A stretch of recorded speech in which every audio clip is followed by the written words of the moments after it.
Andalucía debe jugar un papel cardinal en la futura configuración territorial de España.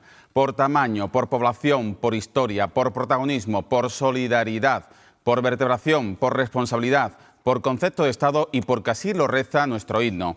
En todo este proceso, con posiciones parapetadas en las antípodas, sobra testosterona y falta raciocinio, sobran trincheras y falta sosiego, sobran iluminados y necesitamos visionarios. Y calcando el mensaje de esta mañana de Susana Díaz, sobran monólogos y hace falta diálogo. De Artur Mas para que no conduzca a Cataluña a un callejón sin salida. De Mariano Rajoy para que abandone su inacción y dialogue. Desde la discrepancia, claro está, pero que dialogue. Que, por cierto, ya tiene ejemplos muy recientes en los que fijarse y, además, a través del plasma que tanto le gusta. La presidenta acierta, por tanto, con ese diagnóstico que está en el ABC del sentido común en las relaciones entre las personas, los pueblos y las instituciones. Así las cosas, debemos saludar, por tanto, que la primera autoridad de Andalucía, sea del signo político que sea, del PSOE, de Izquierda Unida o del PP, intente liderar el debate territorial ante la cerrazón de los gobiernos central y catalán por intentar explorar posibles vías de solución en un asunto que está en punto muerto. Y el asidero al que se agarra Susana Díaz es el modelo federal en el que quepan, en el que confluyan las singularidades de todas las autonomías. Sobre este asunto, pero fundamentalmente sobre la justicia, entrevistamos hoy al fiscal superior de Andalucía en compañía de 4 periodistas del Mundo, la cadena SER, El Diario.es y AndalucesDiario.es, con Jesús García Calderón, además de con Carmen Torres, Mercedes Díaz, Olga Granado y Antonio Avendaño, naturalmente con todos ustedes. Y por Andalucía, vamos esta noche y siempre a por todas.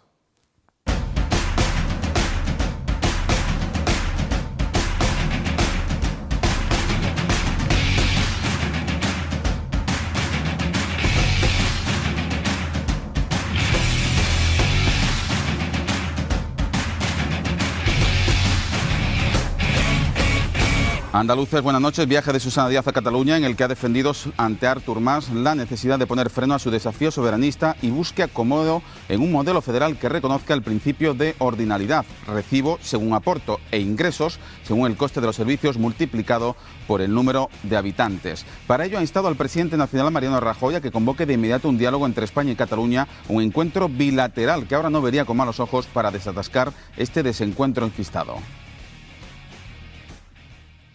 Nos interesa una España que progrese en su conjunto y en la que se reflejen la pluralidad, la diversidad que todos representamos y que se aleje el riesgo de desestabilización o de retroceso en cuanto a su convivencia. En su viaje a Cataluña, precisamente, la presidenta desveló ayer que la Junta cumplió el déficit en 2013. La consejera de Hacienda, María Jesús Montero, ha concretado esta mañana que incluso el Gobierno andaluz rebajó una centésima el objetivo del 1,58% gracias a una reducción de las inversiones y un incremento de los ingresos. En torno al 1,57, 1,56, 1,57, como digo, una extrapolación que hace la intervención general nuestra en base a los datos que ha manejado, pero estamos en el cumplimiento, como digo, una centésima creo que. Es para nosotros un motivo de satisfacción, aun resaltando que no era un objeto en sí mismo, porque nos va a permitir atraer mayor inversión, generar empleo y el sostenimiento de las políticas públicas, que es en este momento nuestra prioridad. Y por fin el PP andaluz pone calendario para la elección del sustituto de Juan Ignacio Zoido. La Junta Directiva de los Populares Andaluces acordará este miércoles la fecha para celebrar el Congreso Extraordinario que elegirá al nuevo presidente del partido y candidato a la Junta. La secretaria general María Dolores del Cospedal ha descartado esta mañana que el cabeza de lista sea algún ministro, por tanto ni Montoro, ni Fátima Báñez, ni Arias Cañete, quien sí que se perfila como el número 1 del PP a las elecciones europeas. Y novedades en la macrocausa de los ERES. En la antesala de su declaración judicial, la jueza Laya detecta un supuesto enriquecimiento personal ilícito del exdelegado de Empleo en Sevilla, Antonio Rivas, al tiempo que pide a los sindicatos UGT y Comisiones Obreras información sobre los números de cuenta bancaria. La magistrada recuerda que las sobrecomisiones de los sindicatos que cobraron por los ERES financiados con dinero público no coincide, de acuerdo con la investigación, con lo que han declarado a Hacienda los sindicatos mayoritarios. Y después de que el ministro de Industria, José Manuel Soria, cuestionase el anuncio de la Junta de Andalucía de pagar la luz y el agua a los llamados pobres energéticos, a quienes no pueden pagarla en definitiva, ahora resulta que el Gobierno central ultima hacer lo propio, pagar la luz y el agua a las familias en situación de pobreza severa. Y concluimos el sumario con el informe definitivo de toxicología que determina que los 3 miembros de una familia del municipio sevillano de Alcalá de Guadaira murieron por inhalar fosfina, un derivado de un plaguicida.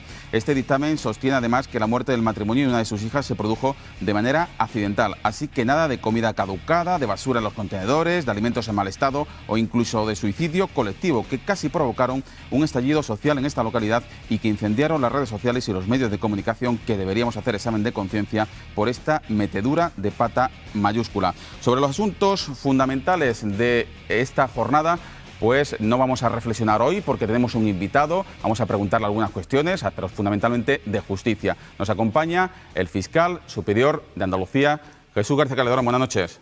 Buenas noches. Y muchísimas gracias por acompañarnos en el Partido de A por Todas. A ustedes por la invitación. Evidentemente vamos a hablar de justicia, pero permítame, porque en una ocasión tuve la oportunidad de escuchar su reflexión y me gustaría que usted pues, nos ilustrase con lo que piensa sobre el debate territorial en España, hasta donde usted pueda llegar. ¿Cuál es su posición, a su juicio? ¿Qué papel debe jugar Andalucía en este debate con situaciones tan enconadas en las antípodas? Bueno, el modelo constitucional español ha querido que el Ministerio Fiscal, que la Judicatura, esté apartada del debate político más intenso. Y en España es difícil encontrar un debate tan intenso como el territorial, que además suele intensificarse o hacerse más notorio en momentos difíciles, ¿no?, de cierta complejidad. Yo por eso debo ser cauto y además debo recordar que la interlocución única la debe tener el fiscal general del Estado. Entre sus muchas responsabilidades está, evidentemente, mostrar la posición de nuestra institución en una materia tan decisiva. Entonces me permitirá que, al margen de la opinión particular que yo tengo, pues no quiera hacer ninguna indicación al respecto. Sí creo, y en esto sí encuentro que tengo posibilidad de decirlo, que una de las cosas que más me gustan de Andalucía es esa capacidad de integración que tiene desde su diversidad. Ya lo dice su escudo, el propio escudo de nuestra comunidad autónoma, por sí, por España y por la humanidad, ¿no? Ese yo creo que es el futuro. El futuro es la integración y el esfuerzo común para superar estas dificultades tan frecuentes en tiempos oscuros. Bueno, pues vamos a hablar de justicia y, si le parece, vamos a empezar con la actualidad más candente, por lo que se refiere a la Fiscalía Superior de Andalucía. ¿Han recibido usted ya los informes de la Cámara de Cuentas? ¿Van a abrir una investigación? ¿Aprecian ustedes indicios de delito sobre la política de formación del Servicio Andaluz de Empleo?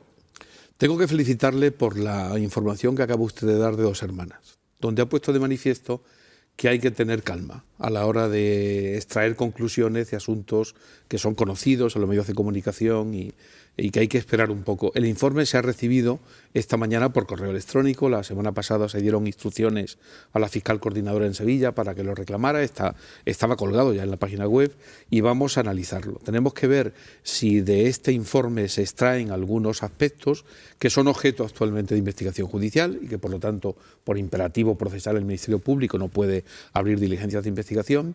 Y luego, en otros aspectos, analizaremos si hay elementos suficientes como para tomar una decisión, que sería abrir una investigación de oficio, ¿no?, para procurar saber si hay algún elemento que pueda entrañar responsabilidad penal. Pero todo esto requiere un mínimo de tiempo. Yo espero hacerlo pronto, en el plazo de algunas semanas, con la Policía Judicial, y en cuanto tengamos la decisión, pues la haremos pública. Pero hay que saber si hay causas que se están investigando ya, qué relación tienen con la totalidad del informe, con una parte de él. Sería, por mi parte, precipitado. Lo único que le puedo decir hasta ahora es lo que usted ha dicho.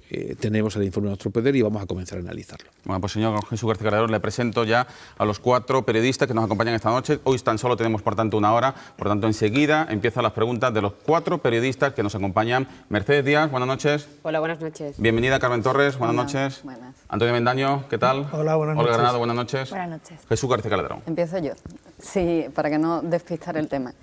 ¿Por qué han pedido ese informe? Si todavía ahora habla de cautela, vamos a ver, pero ¿lo habrán pedido por algún motivo?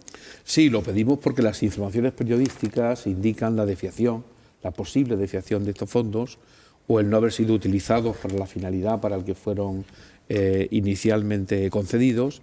Y yo creo que esto requiere, las informaciones periodísticas y anunciaban algunos elementos que deben de ser objeto de comprobación.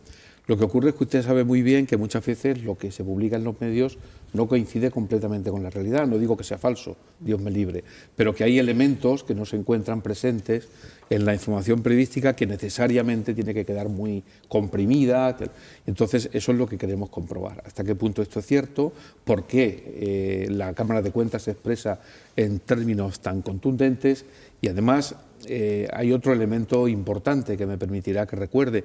La Cámara de Cuentas habla de una posible responsabilidad contable. La responsabilidad contable es diferente de la responsabilidad penal, pero está muy próxima a ella. Es decir, distinguir entre una y otra no es fácil, requiere unos conocimientos técnico-jurídicos, propios del sistema de justicia penal, que son los que nosotros queremos poner sobre la mesa. Pero establecer esa distinción es muy sutil.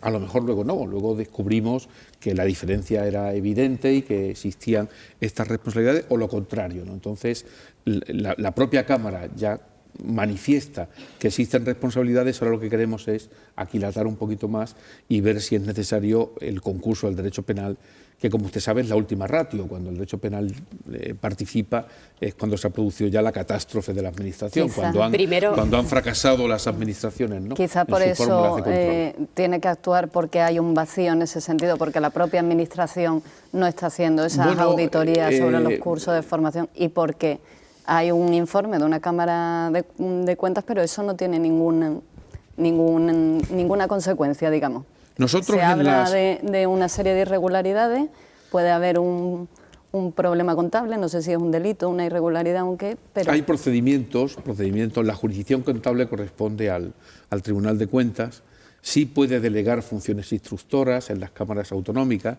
en los tribunales autonómicos, son jurisdicciones compatibles, es decir, puede haber un procedimiento contable y al mismo tiempo un procedimiento penal que no entraría en esas responsabilidades pecuniarias.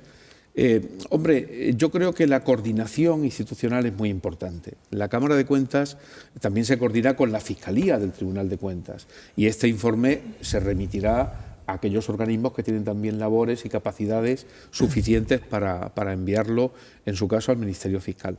La razón de urgencia es la que ustedes mismos demuestran en la noche de hoy. Es decir, cuando se producen informaciones en una sociedad que está muy preocupada con los casos vinculados con el manejo de fondos públicos y con la pérdida del control suficiente para que estos fondos tengan el destino adecuado, es natural que el Ministerio Público quiera poner de manifiesto que se va a comprobar y que lo haga de forma inmediata.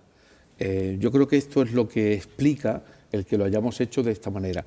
¿Que la Cámara de Cuentas deba o no trasladar ese informe al Ministerio Fiscal? Bueno, pues ya veremos, quizá se debía haber hecho, o quizás no, o quizá lo ha hecho a través de la Fiscalía del Tribunal de Cuentas. Yo no estoy en disposición ahora mismo de pronunciarme sobre el particular. Sí es verdad que tenemos una relación fluida, que la Policía Judicial ha acudido en otros casos que hemos investigado, también de oficio, a la Cámara, y hemos tenido siempre una colaboración completa. Investigamos incluso, y lo recordarán, una filtración que hubo de una auditoría que fue denunciada y se investigó por la unidad adscrita de la Policía Judicial a la Fiscalía Superior, y mantenemos una relación, yo creo que fluida y adecuada. Primero el estudio del informe de la Cámara de Cuentas, o primero dirigirse a la Fiscalía Anticorrupción, al Decanato de Sevilla o a la jueza Mercedes Alaya para ver si en su pieza secreta en la que ha registrado la sede de UGT se están investigando ya las ayudas a la formación. Vamos a dejar las piezas secretas. No, pero primero estudiar o primero dirigirse a ellos para hacer un trabajo en balde. Primero, Mercedes, tenemos que ver el informe y leerlo detenidamente. Y luego ya, a través de las fiscalías provinciales, sabremos perfectamente encontrar, como sabes, la causa no puede ser declarada secreta para el Ministerio Fiscal, no está permitido en la ley. Entonces, pues sabremos claramente identificar si hay esa identidad en la investigación o no. No será difícil, vamos. Igual un poco tedioso, lento, pero lo comprobaremos con facilidad, con relativa facilidad. Sí, pero si esa investigación estuviera contemplada, ha dicho que no procedería a abrir nada de oficio. Es que imperativo, la Ley de Enjuiciamiento Criminal, en su artículo 773, no permite que el Ministerio Fiscal mantenga una investigación sobre los mismos hechos que se suceden o que se están investigando en un juzgado, lo cual es algo completamente lógico. No puede haber dos investigaciones paralelas. Lo que sí puede hacer el Ministerio Fiscal es aportar a esa investigación lo que él, por su parte, pueda ir recabando de otras autoridades, de la propia Policía Judicial, pero la investigación tiene que estar unificada. Nosotros, por ejemplo, y permítame que se lo recuerde, abrimos una investigación de oficio cuando estalló el escándalo de las ayudas de UGT, que fue el pasado mes de agosto. Actuó de oficio la Fiscalía Superior y encargó un informe a la Policía Judicial. Y posteriormente, hacia el mes de octubre, lo remitimos al Juzgado de Instrucción número 6, lo que habíamos investigado ya, que era una investigación policial con un cierto desarrollo. No dio tiempo, naturalmente, a hacer todo lo que queríamos, pero lo hicimos por imperativo del 773, ¿no? Yo quería preguntarle, la mayor parte de los casos grandes de corrupción que nos vienen escandalizando en los últimos tiempos, de estos que venimos hablando, pues de los ERE, de UGT, de Invercaria, todos parecen tener en común o arrojar un diagnóstico que a mí me parece pavoroso, y es que más allá del dolo de determinadas personas para querer engañar, parece que tuviéramos una administración cuyos controles de oficio no funcionan funcionan rematadamente mal, ¿no? Hasta el punto de que nos hemos enterado de todas esas irregularidades un poco por casualidad, ¿no? Un poco de carambola, ¿no? Sí, este diagnóstico es certero y lo hemos dicho en la memoria de la Fiscalía, yo creo que de hace ya 2 años. Tienen que tener en cuenta que yo a veces escribo la memoria un año antes de que se conozca, pero no sé si en la memoria, no de esta, sino en la anterior, ya decíamos que hay algo evidente, y es que han fracasado los instrumentos de control financiero y de control administrativo. Es decir, estos órganos de fiscalización no han podido desarrollar su labor. No es que hayan fracasado ellos porque no hayan cumplido sus obligaciones, cuidado, es que no estaba esa obligación establecida en la ley. Entonces, ese es un hecho que yo creo que nadie puede negar. Es una de las razones mal concebidos. En el sistema se ha querido que no participen. Y yo creo que esto es algo que nadie puede negar hoy día. Es decir, todo el espectro político, imagino, y cualquier interlocutor vinculado con la administración pública tiene que reconocer que no se quiso que esa fiscalización ejerciera la función de una manera suficiente. Esto ya es algo que podemos asegurarlo porque es tan evidente, es obvio, es una circunstancia objetiva. Luego, entrar en las responsabilidades es otra cuestión y ahí es donde ya tenemos que asentarnos, que analizar conductas, pero esta falta de órganos de fiscalización, bueno, no falta de órganos de fiscalización, de labores de fiscalización por parte de aquellos que tienen esta función que desarrollar, conforme a nuestro modelo constitucional y estatutario, eso es algo que a mí me parece una obviedad. Por eso debemos de seguir avanzando y no quedarnos ya en las obviedades. El terreno de las obviedades, cuando se repite demasiadas veces la verdad, acaba pareciéndose a una mentira. Hay un verso muy bonito de Aquilino Duque que dice: si dices la verdad no la repitas, solo el que miente insiste.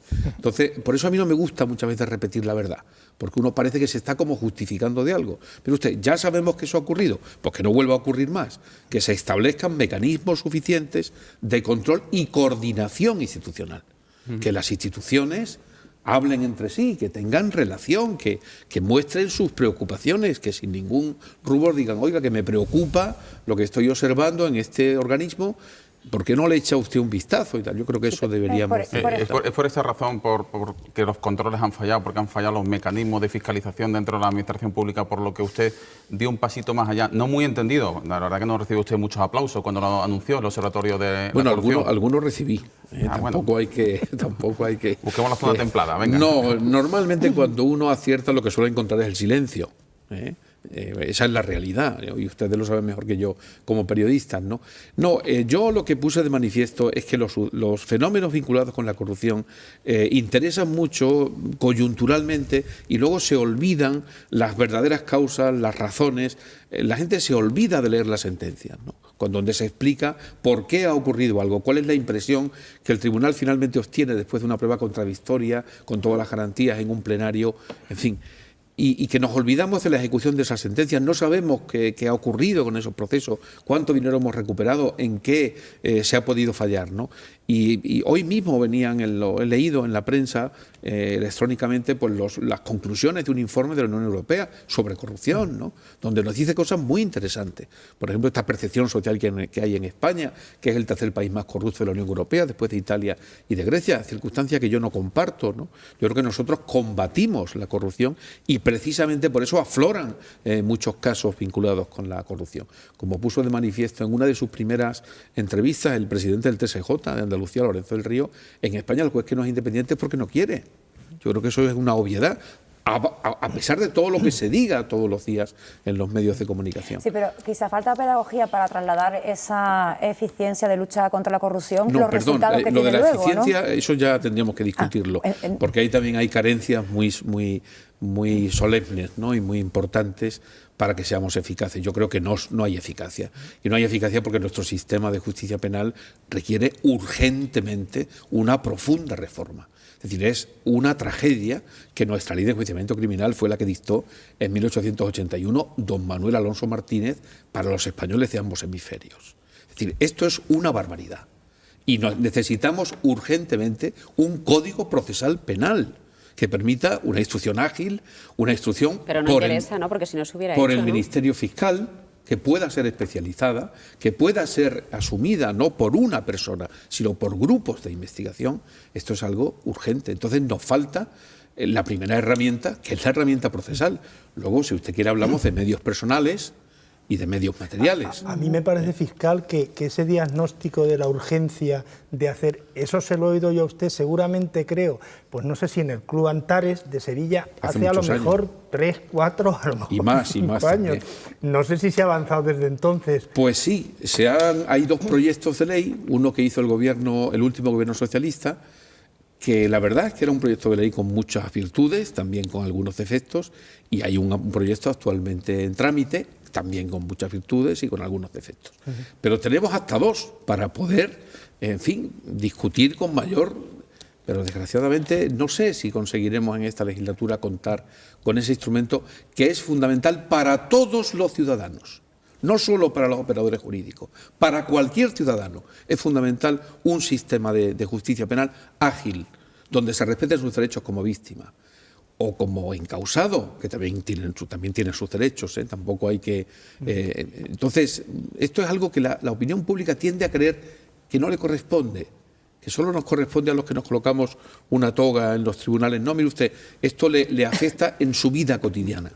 Los procesos se eternizan porque no tienen tiempos tasados de instrucción, porque no hay medios suficientes, porque no hay equipos multidisciplinares de investigación, porque las funciones se solapan, porque no tiene sentido que el Ministerio Fiscal no pueda desarrollar funciones investigadoras otorgando a los jueces la imparcialidad constitucional que debemos, en fin, sería muy extenso, no quiero extenderme sobre el partido. En ese contexto, ¿cómo ve la acumulación de macrocausas que lleva la jueza Mercedes Alaya? Yo sobre el caso de los seres no me he pronunciado nunca, porque lo lleva la Fiscalía Anticorrupción.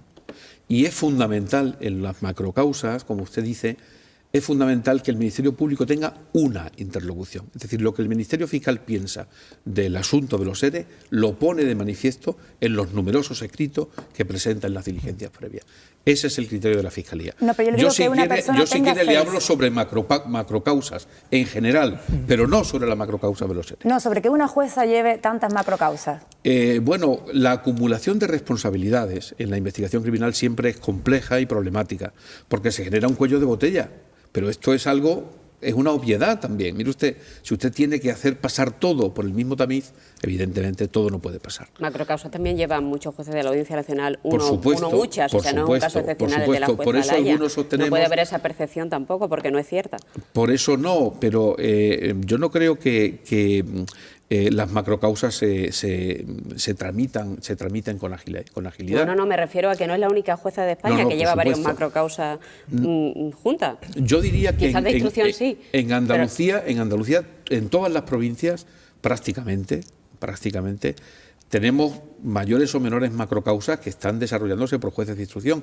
A veces en juzgados de instrucción, además, muy mal dotados, porque, como ustedes saben, en los últimos años, por ejemplo, los procesos de corrupción se han dado en buena medida en las aglomeraciones urbanas, en zonas de expansión urbanística, donde había jueces de ingreso, en Marbella, y donde no existía una capacidad real de atender estos asuntos. Entonces, macrocausas tenemos en todas las provincias, en la Audiencia Nacional, probablemente en el Tribunal Supremo, y lo que está claro es que son lentas, son complejas, dificultan mucho el elemento probatorio, hacen desconfiar a la población porque el tiempo, en fin. Entonces, lo que algunos sostenemos es que el elemento de dinamización más importante para que esto no ocurriera es el traslado de la instrucción a la Fiscalía y la creación de equipos multidisciplinares de investigación que pudiesen avanzar al mismo tiempo con jueces de garantías. Así se acabaría con la imagen, con la estampa, con la estigma un poco del juez de instrucción superpoderoso.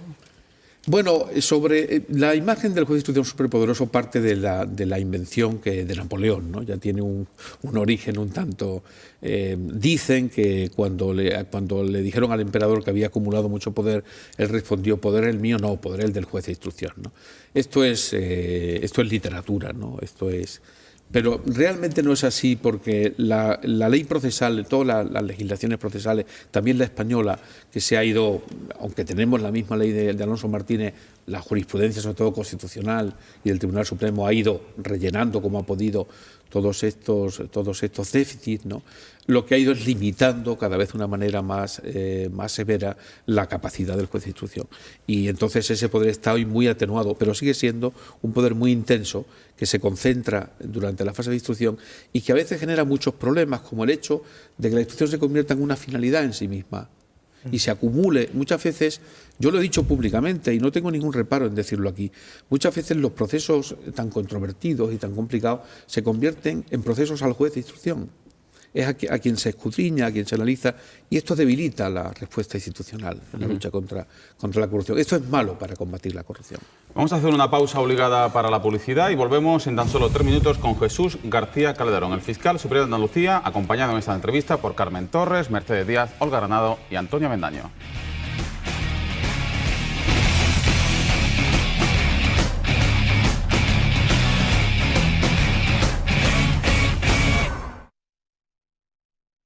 Seguimos en A por Todas en compañía del fiscal superior de Andalucía, Jesús García Calderón. Quiero preguntarle una terna de preguntas muy directas, muy concretas, en la que me gustaría saber su opinión al respecto. Las tasas judiciales. Bueno, las tasas judiciales afortunadamente no afectan al sistema penal, como es obvio. Yo creo que se hizo una reflexión por la Fiscalía en su momento, considerando que podían ser adecuadas, pero quizá eran excesivas. La supresión de partidos judiciales. Algo muy complejo y que requiere calma y mucha atención. En algún caso puede ser positivo, pero en otros no. ¿Qué de positivo puede ser, por ejemplo, eliminar 85 partidos judiciales en Andalucía? Bueno, yo creo que hay elementos con un sentido práctico, buscando la eficacia en la Administración de Justicia, puede encontrar alguna justificación de signo más bien utilitarista, ¿no? Pero creo que es algo que tiene que ser debatido con profundidad, ¿no? Créanme que sobre el particular tengo muchas dudas. No me atrevería a dar una respuesta tajante. Creo que hay que tener mucha cautela. ¿Y las nuevas oficinas fiscal y judicial que plantea la Junta de Andalucía? El decreto que hemos conocido, hoy mismo hemos estado reunidos sobre este tema, viene a coincidir con el modelo que hizo la Fiscalía General del Estado sustancialmente, y ojalá podamos llevarlo a término. Vamos a empezar con la Fiscalía de Sevilla, que creo que es un reto importante, y confiamos en que por fin seamos capaces de hacer una oficina racional, una oficina de nuestro tiempo, ¿no? Una oficina impulsada por Emilio de Llera, al que sí, conoce usted perfectamente, el consejero de Justicia, hace muchos años. Fiscal de carrera. Me gustaría saber si usted comparte sus reflexiones de que el juez debe dedicarse a juzgar y hacer cumplir los juzgados y no a opinar en sus autos contra la actuación de algunas administraciones públicas. Bueno, yo creo que, vamos a ver, la primera parte de su pregunta es algo que todos tenemos que estar de acuerdo, ¿no? La posición del juez es una posición de imparcialidad objetiva y lo que tiene que hacer es juzgar, tal. Lo de la opinión es algo mucho más delicado. Tendríamos que acudir a situaciones concretas, a casos concretos y decidir auto por auto, para ir viendo si esa opinión es o no suficiente, ¿no? Las declaraciones que hizo el consejero las haría en un marco determinado, en una situación determinada, y yo creo que sobre esto no se puede generalizar, hay que concretar. Carmen Torres. Sí, quería preguntarle sobre la judicialización de la vida pública, la vida política. Estamos viendo todos los días a los políticos entrando y salir del juzgado. También, por ejemplo, en el mundo del deporte, el fútbol también está teniendo mucha trascendencia. Y también comentaba usted antes que los problemas de falta de control. Yo eso tampoco acabo de entenderlo, porque en los casos estos de las facturas de los cursos de formación y de subvenciones, esas facturas están todas fiscalizadas. Lo que pasa es que se han dado por buenas unas facturas que estaban infladas. Por ejemplo, eso a la Administración de Hacienda no le ocurre. A la agencia tributaria tiene mucho más control y miran ese tema con mucho más detenimiento. No sé hasta qué punto fallan los controles, fallan las personas o incluso se puede haya una cierta relajación. Vamos a ver, primero la instrumentalización del proceso penal. Este es otro viejo problema, otra cuestión. En el derecho penal hay muchas polémicas infinitas, ¿no? Y esta es una de ellas. El proceso penal se instrumentaliza en ocasiones, otras veces no, otras veces es la única forma de reponer el ordenamiento jurídico quebrantado, y cualquier grupo lo que tiene que hacer es denunciar los hechos que considere que entrañan una responsabilidad penal. El problema de la instrumentalización es más complejo.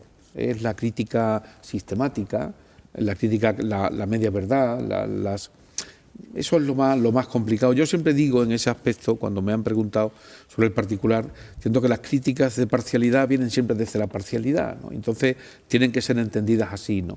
De todas maneras, la sociedad andaluza yo creo que es una sociedad madura y que sabe perfectamente diferenciar aquellos casos en los cuales hay una instrumentalización muy clara del proceso penal para hacer daño a alguien, que aquellos otros supuestos que necesitan realmente una investigación seria y descubrir los responsables de un hecho delictivo, ¿no?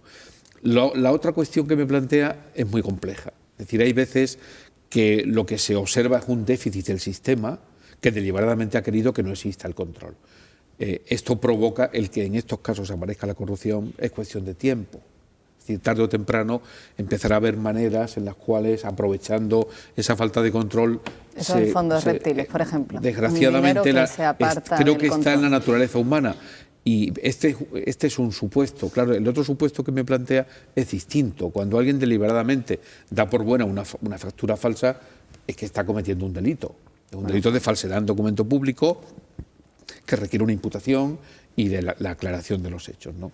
Pero esta es una realidad distinta. Si esto se da en la Administración es gravísimo porque comporta no ya una simple negligencia, sino hay muchos delitos que no se pueden cometer por negligencia, pero esto pues determinaría una mayor responsabilidad y debe de comportar un mayor rigor en la aplicación. ¿No puede ser por negligencia? Hay muchos delitos, por ejemplo, como la malversación, que no pueden ser cometidos por negligencia. No admiten formas imprudentes, ¿no? Entonces todo esto a lo mejor admiten otras formas de responsabilidad administrativa, de responsabilidad contable, pero sobre este particular también hay mucha tela que cortar, ¿no? Hay muchas veces que hay conductas que se plantean como conductas graves, pero que a lo mejor no entrañan responsabilidad penal. Esto ocurrió mucho con el urbanismo. Yo recuerdo que cuando nosotros empezamos a promover causas penales porque eran necesarias, porque se estaba haciendo un daño, yo creo que se ha hecho un daño irreparable además a la costa andaluza, porque desde que se promulga el Código Penal del 95 hasta que se reacciona, cuando el Tribunal Supremo comienza a poder ver sentencias donde aclara algunos elementos de los tipos penales como el sujeto activo que se podían cometer por particulares estos delitos, ¿no? Pasó mucho tiempo y hubo una gran impunidad y una disparidad de criterio muy grande entre las provincias andaluzas costeras, en las audiencias provinciales. Bueno, pues en todo ese proceso yo recuerdo que había sentencias que eran demoledoras por la relación de infracciones urbanísticas cometidas, pero conducían a la absolución. Y yo siempre echaba en falta el que la prensa dijera, mire usted, se ha hecho mal esto, pero el tipo penal no se ha cometido, no se ha consumado, porque falta tal elemento. Es decir, la conducta del responsable público, una conducta que debía ser criticada hasta la exasperación, y sin embargo se planteaba ante la opinión pública como una victoria.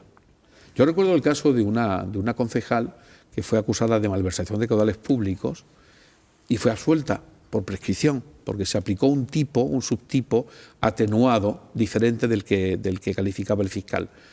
Y bueno, pues fue absuelta por prescripción, pero conseguimos que en el hecho probado se reflejara y al día siguiente me encontré con una entrevista a 2 páginas, por fin se ha hecho justicia, ¿no? Y no reflejaba en el periódico el hecho probado, y es que se había apropiado una cantidad importante de dinero. ¿Y con estos antecedentes no le preocupa a usted que se vayan a relajar las normas de nuevo para construir de la construcción en Andalucía? Habría que definir relajar. Relajar, desde el punto de vista, no sé qué palabra debe ser la más correcta. Es que claro, tenemos que el que se relajen, vamos a ver, yo no sé en particular de qué iniciativa legislativa se trata. Nosotros en materia urbanística tenemos una red de fiscales que creo que ha hecho una labor excelente en los últimos 10 años. Seguimos diciendo que la demolición es necesaria, no en todos los casos, porque la delincuencia urbanística tiene 2 características. Una, la política, entre comillas, de hechos consumados. Yo hago el edificio y luego hablamos. y segunda, la implicación de terceros de buena fe, que ven de pronto una situación personal complicadísima, porque tienen un inmueble, tienen una casa, etcétera. Esto ha sido muy duro porque ha impedido muchas veces esa reposición de la legalidad. Pero la actuación de la Fiscalía, y sobre todo esa actuación preventiva, medidas cautelares, ¿no?, está consiguiendo demoliciones, y creo que es el único elemento disuasorio real, importante, muchas veces teniendo en cuenta que además las penas son penas de multa. Entonces nos preocupa la demolición, creo que hay que seguir apostando por la demolición porque el territorio es nuestra primera fuente de ingresos. Y luego nos preocupa también el problema de la regularización, pero afortunadamente, por lo que me informan los fiscales provinciales, se está haciendo con rigor y se está haciendo de forma correcta, ¿no?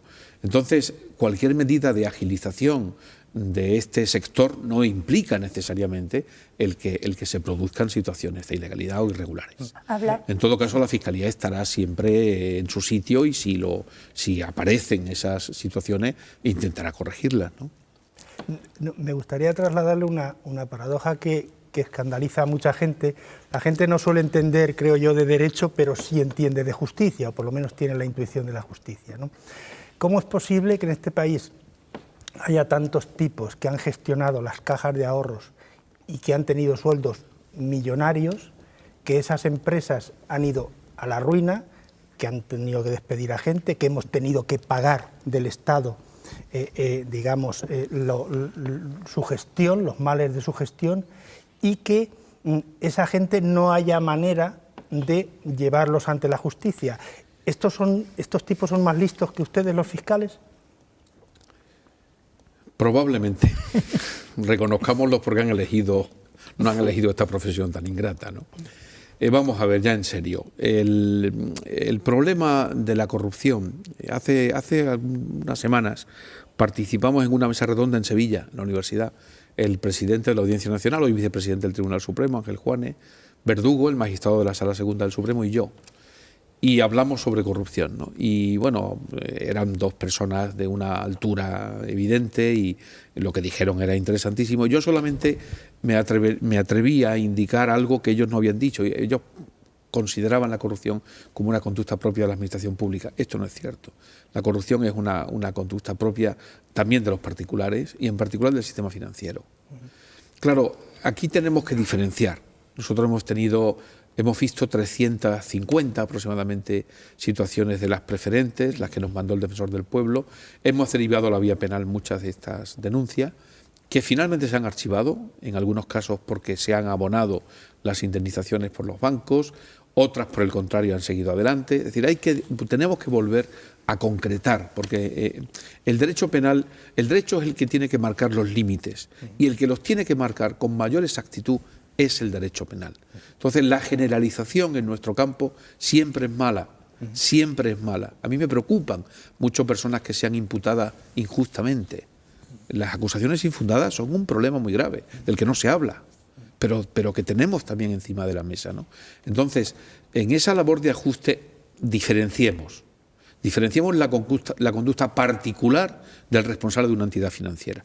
Y entonces, hagámoslo, pero sin generalizaciones, ¿no? Porque si generalizamos podemos cometer muchos errores y al final no llegamos a donde tenemos que llegar, que es a la exigencia de la responsabilidad en aquellos casos en los que realmente se merece. Hay procesos abiertos. Hay procesos abiertos que se están sustanciando tanto en órganos territoriales como en la Audiencia Nacional. Vamos a confiar que lleven a buen término. Lo que usted me manifiesta de esta situación, yo lo he reflejado cuando di la opinión de crear incluso delitos contra el empleo. Ahí va. ¿Cómo es posible que, siendo el empleo un bien tan importante y tan valioso, no tenga una protección jurídico-penal? Tenemos delitos contra los derechos de los trabajadores que protegen la huelga, que protegen las condiciones de trabajo, pero ¿cómo es posible que una persona que pueda cobrar 15 o 20 millones de euros permita que haya un ERE en su empresa y se echa a la calle a 150 o a 160 trabajadores de todos los sectores? ¿Esto es un delito societario? Podría ser un elemento. Yo no digo que esto haya que penalizarlo, Dios me libre, es un tema, pero la reflexión quizá haya que sostenerla, ¿no? Porque no iba a haber que penalizarlo. Eso existe. O por lo menos, por lo menos debatirlo. Existe Mire en usted, otras legislaciones. yo no tengo conocimiento de derecho comparado en esta materia. Lo he hablado con algún profesor amigo y me ha comentado su interés, incluso por analizar el tema, pues no tengo tiempo, desgraciadamente, ¿no? Sí defendemos los derechos de los socios, pero podríamos analizar esta cuestión. Yo creo que el derecho penal tiene que aprender de la realidad y comprender que hay bienes, intereses difusos, que llamamos ahora, que quizá sean merecedores de una tutela ya también en la jurisdicción penal, no solo en la jurisdicción social, que funciona muy bien. Entonces, bueno, dentro de este debate tan complejo, he querido responder a esa pregunta. Estoy de acuerdo, creo que esto tiene que dar lugar a una respuesta suficiente, pero tenemos que distinguir cada situación. Ha hablado del daño que hacen a veces las imputaciones, ¿no? Le quería preguntar su opinión respecto a esa intención que a los políticos se les llena la boca permanentemente de quitar de su lista a los imputados. Mire usted, yo sobre la imputación tengo una opinión y se la voy a decir claramente. La imputación, yo creo que es consecuencia, o toda la polémica que desata la imputación es consecuencia de la falta de un código procesal de nuestro tiempo. Es que realmente no tenemos todavía muy claro qué es esto de la imputación. La imputación es obvio que es la descripción de un hecho que se da a una persona antes de que declare ante la autoridad judicial, en su descargo, cuando este hecho puede comportarle alguna forma de responsabilidad, ¿no? Pero todo esto tendría que estar quizá más claramente definido en una norma procesal y establecer los cauces de una manera más concreta, no con una construcción jurisprudencial que proviene ya de los últimos años en el Tribunal Supremo, ¿no? Hay situaciones de imputación que, en mi opinión, a lo mejor no son más que una garantía para que una persona pueda declarar, pero sistemáticamente a que una persona imputada tenga que perder derechos individuales puede ser en ocasiones una decisión rigurosa, otras veces no. Otras veces pues es evidente que la sombra de sospecha que hay sobre su labor es tan intensa que lo aconsejable es esto. Pero en cualquier caso, afortunadamente a mí no me corresponde esa decisión. Eso cada grupo político que haga lo que estime oportuno y ya está. Señor García Cardero, me gustaría saber su opinión sobre las peticiones de indulto, sobre todo la avalancha de peticiones de indulto que está habiendo. La ley de indulto, ¿sabe usted de qué año es? Me parece que de 1870. Le quiero preguntar por la avalancha de peticiones de indulto, sobre todo al socaire de algunas peticiones de personas muy populares, muy notorias, muy reconocidas, que han ostentado cargos de responsabilidad o son directamente muy populares. El indulto es frecuente. Lo que ocurre es que las personas que lo solicitan no son conocidas, pero hay peticiones de indulto continuamente, etcétera, ¿no? Y tenemos que ir a cada situación concreta. Los casos a los que usted se refiere, que están en la mente de todos, cada uno tiene su postura y la Fiscalía ha tomado su posición procesal. Yo no le voy a hablar en concreto, yo le hablo en general, en términos generales. Yo creo que el indulto requiere varios elementos que obviamente tienen que ser valorados a la hora de su concesión. En primer lugar, la extensión de la pena. Es obvio que una pena privativa de libertad que supere un tiempo no puede dar lugar a un indulto. El indulto está pensado para penas mucho más leves, donde puede comportar el ingreso carcelario no solo un daño para el reo, sino para su familia, para su entorno, la pérdida del trabajo, etcétera. En segundo término, la naturaleza del delito cometido, el que sea un delito que suponga una afrenta a la sociedad en su conjunto, grave. Es decir, todos estos elementos de valoración tienen que ser los que maneje. Y que haya causas pendientes también, ¿no? Que haya causas pendientes, que haya arrepentimiento, que se haya puesto de manifiesto ante las víctimas la posibilidad de reparación. Y hay víctimas sociales también la sociedad es víctima de muchos delitos. El cohecho, por ejemplo, es un delito muy difícil de perseguir porque no tiene víctima. Porque la víctima somos todos, ¿no? Entonces, a lo mejor una declaración, el reconocimiento de la culpa, es un elemento que hay que tener en cuenta, ¿no? Esto es lo que tanto el fiscal como el tribunal tiene que valorar a la hora de emitir un dictamen sobre un indulto. Y luego el gobierno pues tomar la decisión que quiera, ¿no? Estadísticamente, no sé si existen estadísticas al respecto, ¿se indulta más en delitos que tienen que ver con la gestión pública o no? ¿O se pide más y suena más? No tengo conocimiento de esta estadística. Probablemente se pueda obtener con facilidad en el Ministerio de Justicia, pero es el Ministerio el que debe responder. Yo hace tiempo que no dictamino indultos, porque en la Fiscalía Superior prácticamente no llegan, ¿no? pero no le puedo responder a esa pregunta. No debería ser así. En todo caso, la comisión de un delito contra la administración pública, salvo en situaciones en las que se puedan advertir conductas no muy graves, próximas a la negligencia, etcétera, no sería lógico. Última pregunta. O dos preguntas cortitas, venga. Yo una cuestión cambiando de tercio, porque no hace mucho tiempo, yo creo que fue en noviembre, la fiscal de violencia contra la mujer, Flor de Torres, se quejaba de que de que hasta un 25% de las órdenes de protección que se piden contra las mujeres eran rechazadas por los jueces. ¿Está fallando? ¿Tiene muchos agujeros la aplicación de la ley contra la violencia contra las mujeres? Es un tema complicado. La labor de Flor de Torres es una labor encomiable, ha sido valorada muy positivamente por todos los grupos. Ella compareció en el Parlamento y presentó un informe en la memoria muy acertado. Ahora está elaborando el que vamos a hacer público este año y quiero que entre también en ese debate.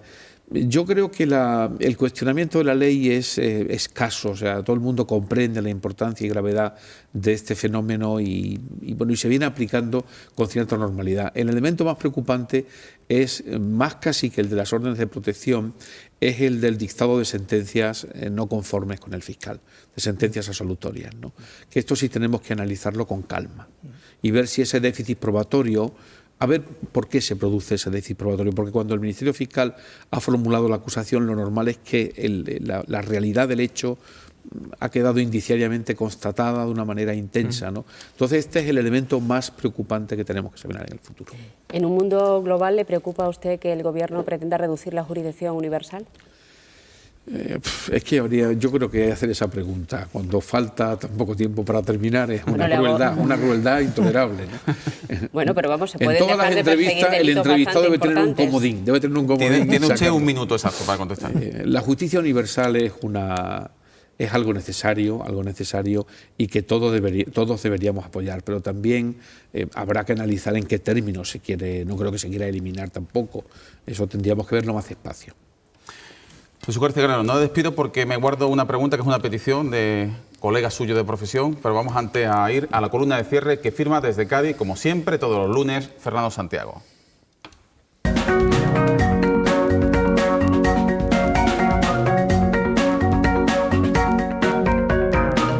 Estableció Ibn Sabah, el viejo de la montaña, líder de la secta de los Hassasán, hace más de 7 siglos, que había distintos círculos de vínculo a la secta, y el séptimo de esos círculos establecía que no existe Dios ni hay que creer en nada. Pues bien, algo parecido me ocurre a mí con la política, que cada vez que me aproximo más a ella, cada vez que la observo, termino por no creer en nada. Observo a UPyD y a Ciudadanos que no llegan a un acuerdo a pesar de ocupar el mismo espacio político, siempre por personalismos. Miro a Izquierda Unida que se niegan a hacer unas primarias para la elección del candidato al Parlamento Europeo y al final el Partido Comunista de Andalucía ya ha dejado establecido que su candidato es el residente en Sanlúcar de Barrameda, Willy Meyer, con lo cual no queda la más mínima duda que será Willy Meyer. No porque lo hayan establecido así los militantes, los simpatizantes o los ciudadanos, como ellos defienden, sino porque ha sido establecido así por ese cenáculo del poder. Lo mismo se podría decir del Partido Popular, no ya solo para la elección al candidato al Parlamento Europeo, sino para la elección del presidente regional y candidato a las elecciones autonómicas. Estamos a la espera de que llegue el dedazo de Madrid. El día que el presidente del gobierno deje de pasar su tiempo viendo partidos de fútbol o vueltas ciclistas, decidirá quién es el candidato del Partido Popular a la presidencia de la Junta de Andalucía. Mientras tanto, decenas de miles de militantes, cientos de alcaldes, concejales y diputados permanecen en silencio porque quieren repetir en sus puestos. Y otro tanto se puede decir del PSOE, que discuten si dos personas ya muy talluditas con muchos años en la política, como Ramón Jáuregui o Elena Valenciano, van a ser su cabeza de lista al Parlamento Europeo. Elena Valenciano, cuyo principal mérito es haber sido en el pasado telefonista de la sede del Partido Socialista. Todo esto a espaldas de los militantes y de los ciudadanos. Y ya, ¿por qué no hablar de la presidenta de la Junta de Andalucía? más preocupada por expresar sus puntos de vista en Madrid, Barcelona, el País Vasco o Bruselas, en vez de ir a Cádiz, Córdoba, Málaga o Granada y gestionar las importantes competencias que tiene la Junta de Andalucía, mejorar los hospitales, la educación, las carreteras, el transporte, aquello que tiene encomendado, y visitar los municipios y ciudades andaluzas. En lugar de eso, parece que le agrada más el espectáculo de las cámaras y la fama nacional que le reporta ir a Barcelona y decir en Barcelona no sé qué cosa del federalismo o la asimetría. Mientras tanto, pues la estamos esperando que llegue a Cádiz y resuelva la cantidad de asuntos que tiene en Cádiz pendiente la Junta de Andalucía sin resolver, por decir algo. Así que se explicarán ustedes por qué, cuando uno observa la política, llega al convencimiento del viejo de la montaña de que no hay que creer en nada. La columna de Fernando Santiago, por cierto, vaya repaso le ha dado a todos los partidos políticos, ¿verdad, Antonio? Vaya títere con cabeza, ¿eh? Tremendo, tremendo. No ha hablado del Poder Judicial, ¿eh? Seguramente porque no lo habíamos avisado que estaba aquí su carta Calderón. Todavía. Bueno, última pregunta que precisamente me viene de Cádiz. Estoy asustado, porque viene de un compañero, me has dicho, ¿no? Sí, viene de un colega de profesión que usted conoce, bueno, de dos concretamente. Mañana usted va a participar en un ciclo, no sé si de coloquio, de debate, con Juan Carlos Campos, el secretario de Estado de Justicia, y el fiscal Ángel Núñez, y ambos me trasladan, a propósito de su faceta literaria, que usted ha escrito un ensayo, El mal de las murallas, inspirado en Lugo, que para cuándo El bien de las murallas de Cádiz, inspirado en las murallas por tierra. No, El mal del paraíso, lo voy a llamar, porque esa ciudad es casi un paraíso. Bueno, mañana lo podrá usted decir, Cádiz, ¿no? A ver, sí, espero que voy al Ateneo, que es una institución entrañable y con muchísimo mérito, y vamos a hablar de, bueno, pues de estas cosas que hemos hablado aquí hoy también, ¿no? Y bueno, es un placer como siempre. Bueno, tenemos un minutillo, no sé si se ha quedado algo en el tintero. Mucho. Sí, bueno, se han quedado muchísimas cosas, pero sí me gustaría que me dijera brevemente el Observatorio contra la Corrupción del que ha hablado. ¿Cómo podemos hacer para que no sea otro órgano creado como la Mesa de Antitransfugismo, por ejemplo? Es que lo que no tiene sentido, si yo no tengo la culpa de que haya tantos observatorios, y si ahora que realmente hace falta, es que necesitamos conocer el fenómeno mucho mejor, conocer sus causas, conocer si han sido eficaces las medidas, en cuanto a tener una serie de datos que se manejen por funcionarios imparciales, que no tengan por qué tener una asignación económica. Yo creo que de lo que se trata no es de crear otro organismo inútil, sino todo lo contrario, sino de dotar de utilidad a todo ese conocimiento que han tenido periodistas de investigación, investigadores policiales, auditores de la administración pública, jueces, fiscales, policías judiciales, y que todo eso sirva para que en el futuro podamos distinguirnos por nuestra capacidad de combatir la corrupción mejor, de advertirla antes que nadie y de dar una respuesta suficiente a la ciudadanía. Yo creo que es bastante noble el empeño y se debería, por lo menos, de plantear, ¿no? Pero hay quien considera que es algo que no tiene sentido. Bueno, pues no sé, pues mea culpa. Jesús García Calderón, fiscal superior de Andalucía, lo dicho. Muchas gracias por estar con nosotros esta noche. Ha sido un placer. Carmen Torres, Mercedes Díaz, Antonio Bendaño, Olga Granado, a los cuatro, muchísimas gracias. Buenas noches. Mañana volveremos con el coordinador andaluz de Izquierda Unida, Antonio Maillo. Nos acompañarán en la tertulia Francisco Morón, Rosa Yacer, José Luis Gómez y Ángela Cañal. El Mundoblog de Manu Guerrero y la columna de cierre de Ana Huguet. Y como siempre iremos a por todas.